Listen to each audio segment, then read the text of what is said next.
Close your eyes and forget the day. Forget tomorrow. Let your heart lead the way, and your mind will follow. Let the angels in. Let the journey begin. This is my sacred space. This is my sacred place.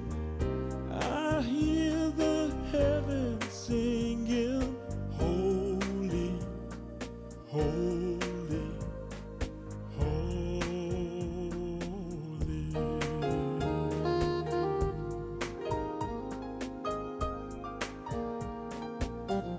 There's a light that shines within, and it warms my soul.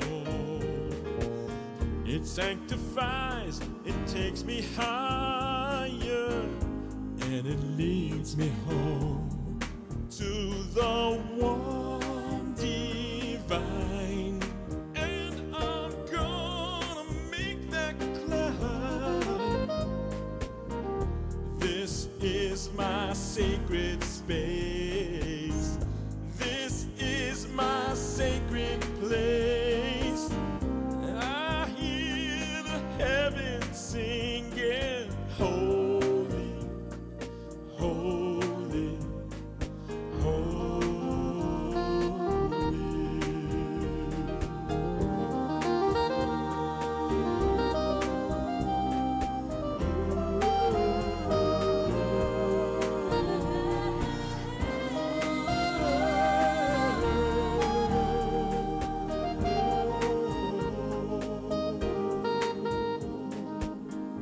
In the quiet of the night, when my mind is clear, I let my spirit take up flight, knowing you'll be there. And the angels' wings carry me in. This is my sacred space. This is my saving grace.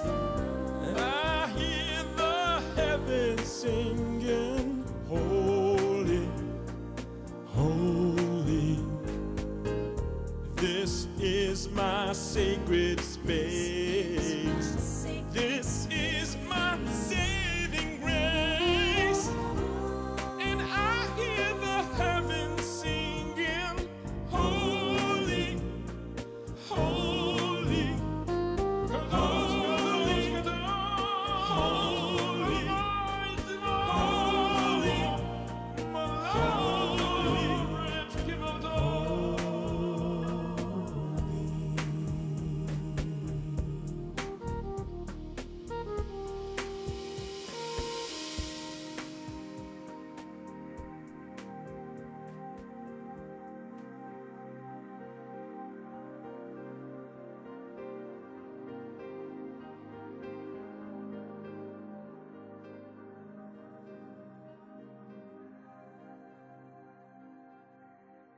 Shalom, I am Rabbi Shaul Praver. You're watching Rabbi Rock. Throughout history, Jews were willing to give up their lives before giving up their religion. Just read the history books and you'll see for yourselves. In contrast, here in the United States, we are running at an alarming rate to give up our faith, to give up our Judaism. 54% of Jews marry out of the faith, and most of those that do marry out do not raise their children Jewish. Those are millions of people that we are losing, and it is a very big problem. If things keep going the way that they are, the Jewish community, or the non-Orthodox Jewish community, I should say, will totally disappear, or almost completely disappear. Certainly the institutions will collapse within 50 years. How do we turn this thing around? How do we save our faith? How do we reach out to our brethren to maintain the faith? Well, the answer is right there. We have to all, each and every single one of us, keep the faith. But the question that many Jews ask is, why? Why keep the faith? And the question I have to them is, why not? After all, you do care if the buffalo go extinct, don't you? You do care if the bald eagle goes extinct, don't you? And what about the whales? We can't let the whales go extinct. And what about the Jews? We can't let the Jews go extinct either, can we? Why do we care more about these other things than our very own faith community? We must keep the faith. If each and every one of us will do just one mitzvah, take one step closer to our heritage, to the idea of continuing the Jewish people here in America, we'll be able to turn this thing around. But it depends upon every single one of you, you watching here today, to make that decision. No one is in control of your life. You can live your life however you wish. This is America. But I'm not talking to democracy, I'm talking to your Jewish neshama. My message, keep the faith. You're watching Rabbi Rock. Today we have with us once again Dr. Herbert Ausubel, who's come in the persona of Abraham Ausubel. The year is 1941, and this story takes place in Siberia. How are you today, sir? Abraham Ausubel. Thank you very much. Now, as you said, I'm Abraham Ausubel, so I'll tell you my story. I was born in Rozvadov, a town in Galicia, as one of 9 children of my father, Joseph, and my mother, Malka. In 1930 or so, Adolf Hitler came to power in Germany. The world stood idly by, hoping that there would be peace in our time, as Neville Chamberlain expressed it, while the monster revved up his war machine. Soon, Nazi boots were expanding the Third Reich to include the Rhineland, Austria, and much of Czechoslovakia and Poland. And so German troops marched into my hometown of Rozvadov.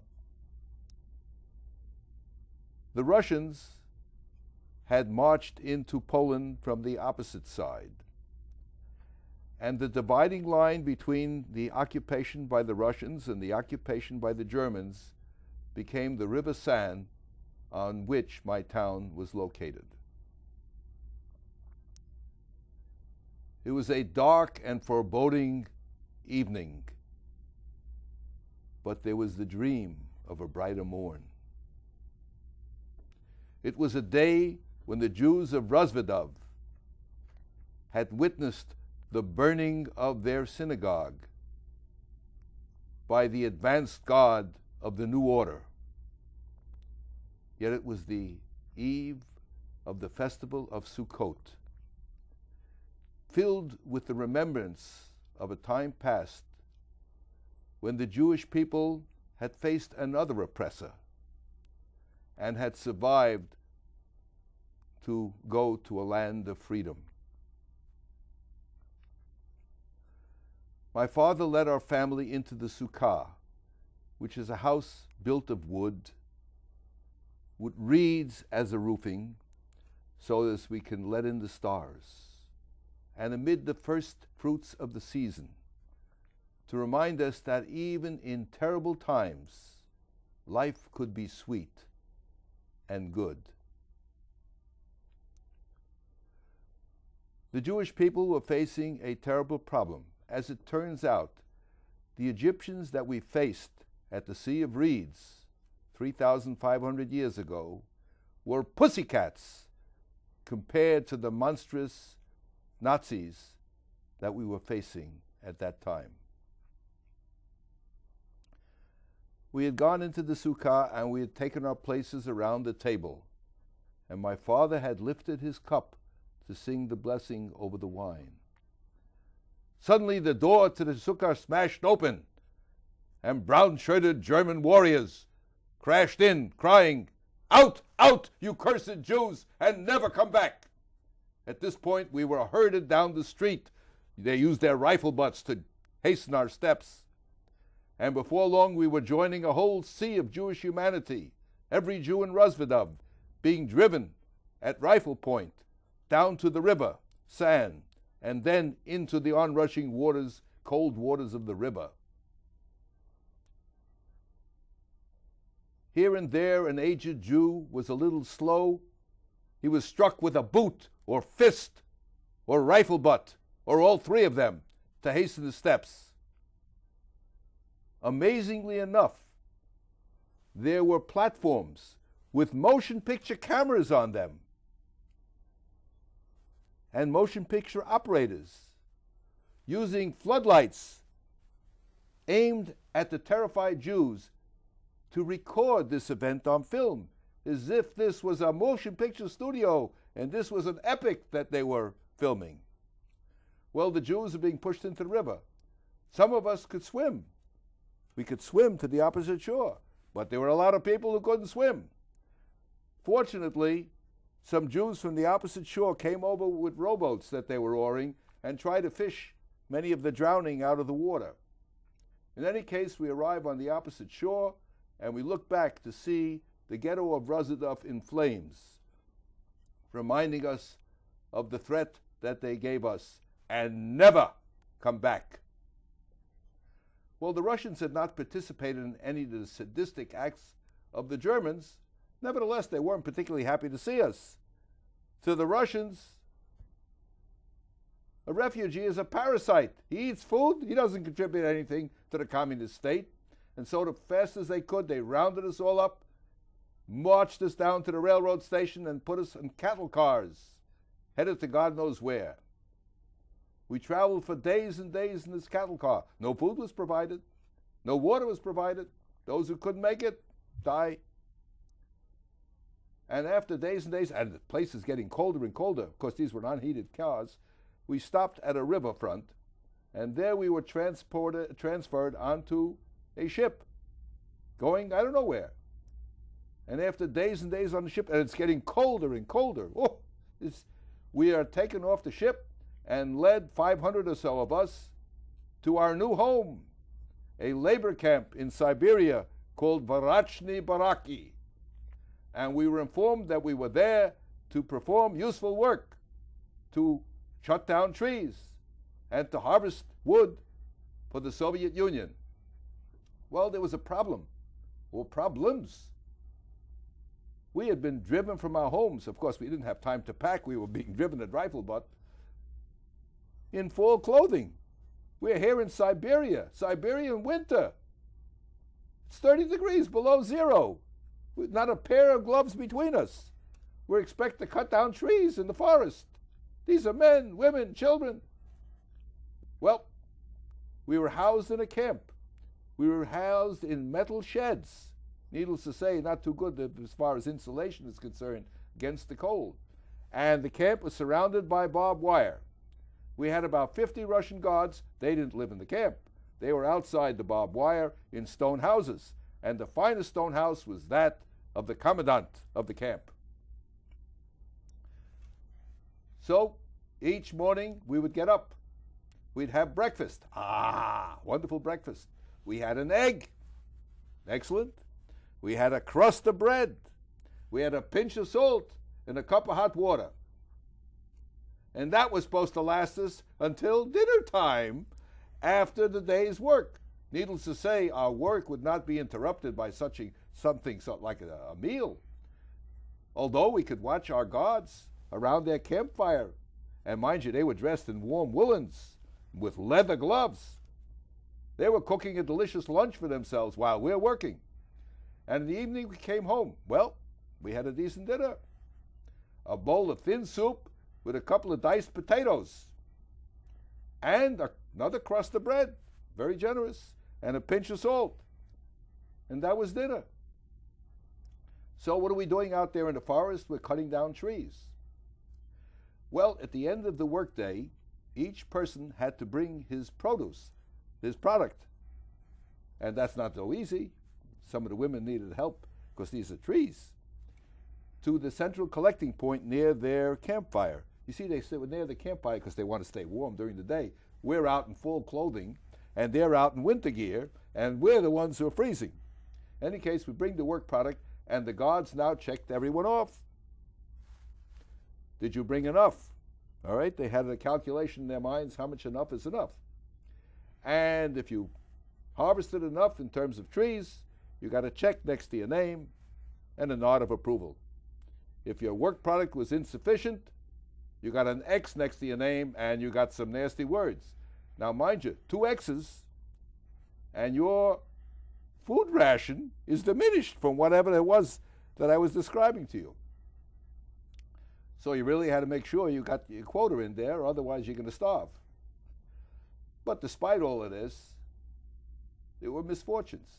In fact, the first week we were there, one old man, or at least he seemed like an old man, with a gray frosted beard and sunken cheeks and a hunched back, collapsed, keeled forward like a fallen tree. Well, we rushed over to help him. It was no avail. He was dead. The Russian guard takes a look and says, he's dead. What are you staring there? The rest of you get back to work, but 2 of you, you and you carry the body off into the forest and leave him there because it's too cold to dig a hole. Listen, don't waste anything. What you'll do is you'll strip the body bare because you can use the clothes for the rest of you. You'll share it among yourselves. And the shirt and his underclothing, tear it into strips. You can wrap it around your hands. See, so you'll be able to work better in the ice and cold. And so sadly, we took the old man, or seeming old man, into the forest. And sadly enough, over the next few months, a lot more joined him. In fact, we lost over 300 of the 500 that first winter. And so I said to my family one evening, we're not going to be able to survive here. Our rations are grossly insufficient to account for this kind of work. So my father said to me, so what do you propose? We have a choice. We can starve slowly and pray for a miracle. Or we can lie down and die, but it would be against Jewish law to just lie down and die. I said, no, I don't plan either of those. I'm going to go to the commandant and demand that he give us more food. My brother Moses, my older brother, says, what are you, crazy? You're going to demand from a Russian major? You're already on their troublemakers list because you refuse to work on Shabbos. I says, yes, that's precisely the point. You see, when I went to the commanding officer and told him I would not work on the Shabbos, he pulled out his pistol and said, I'll shoot you right on the spot. So I just stood there, and he realized I wasn't going to change my stance. Then he said to me, I'll tell you, we'll measure your work product after sundown on Saturday. And if you can meet your quota, we'll let it go by.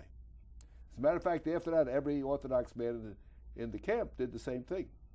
What happened was, each day I would harvest more than my quota and put some aside in the forest. Saturday night I'd run down there and haul the extra few trees out, and I met my quota. See, all this points out that he's a practical man. Look, there's a reason for him being practical. You know, there's a war going on now against Germany. Hundreds of thousands of Russians are being killed fighting the Germans. This guy and his men got cushy jobs here. What's the danger to them? A falling tree? They're not even near the trees. So they got a good deal here, as long as we meet quota. If we don't meet quota, he's going to get his orders to go to the front, and somebody else will be here. So he's got a reason to give us more food. My father said, it's very nice, but you think the Russian government's worried about a couple of Jews off there in Siberia? How are we going to get the food? I says to him, I've been watching things very carefully around here. I use my noggin. Look, we started off with 500 Jews harvesting trees. We're down to under 200 now. So what happened to all the food for the other 300? I'll tell you what happened to it. He's selling it on the black market. Just a minute, says my brother Moses.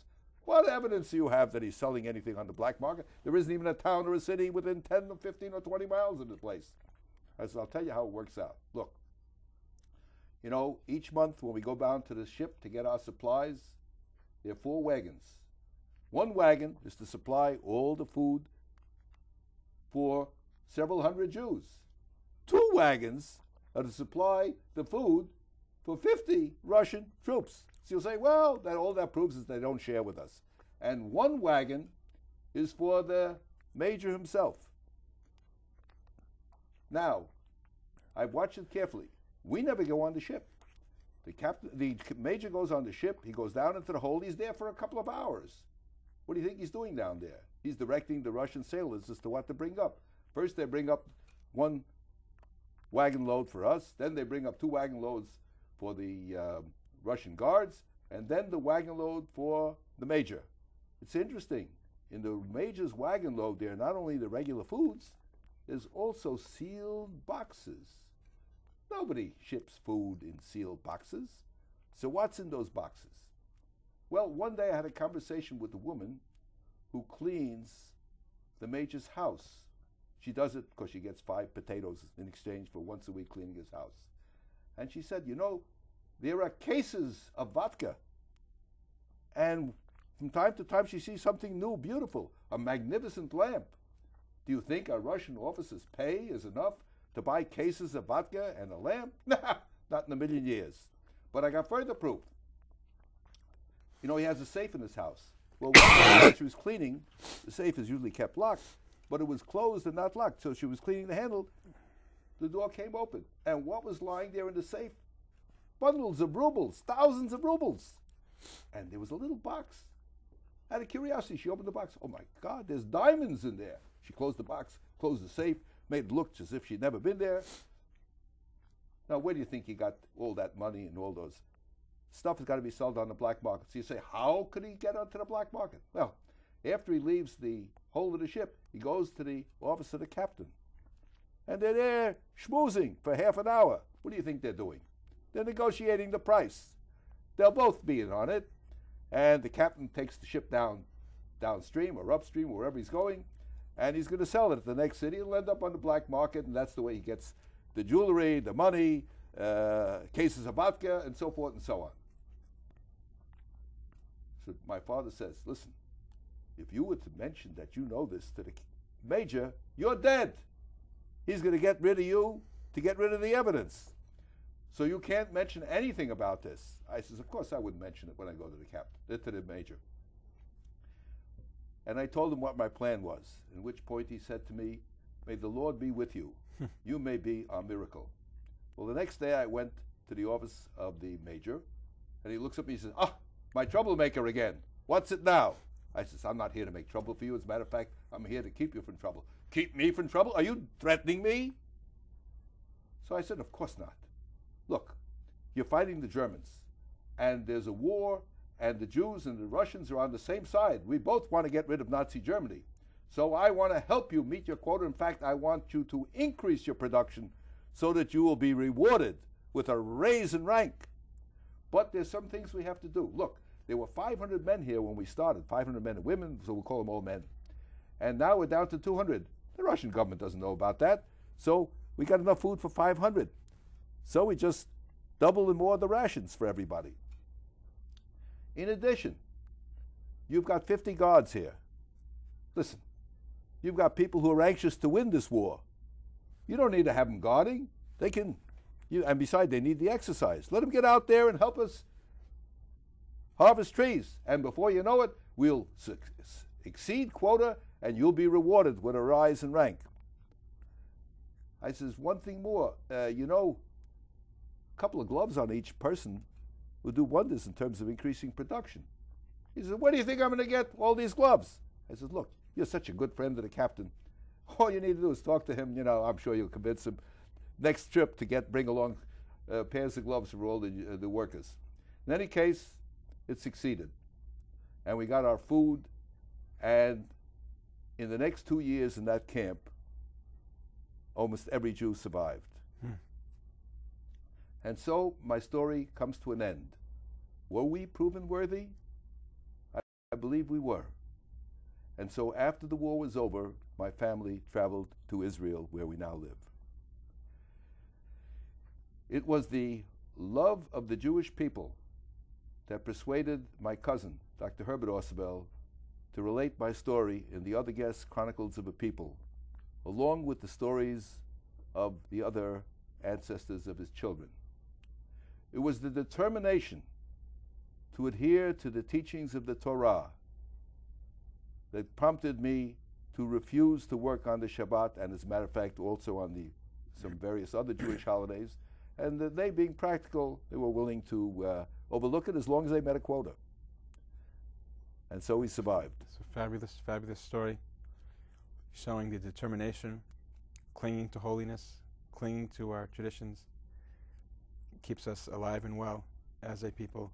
And I thank you so much for sharing this story with us today. You've been watching Rabbi Rock. Dr. Herbert Ausubel.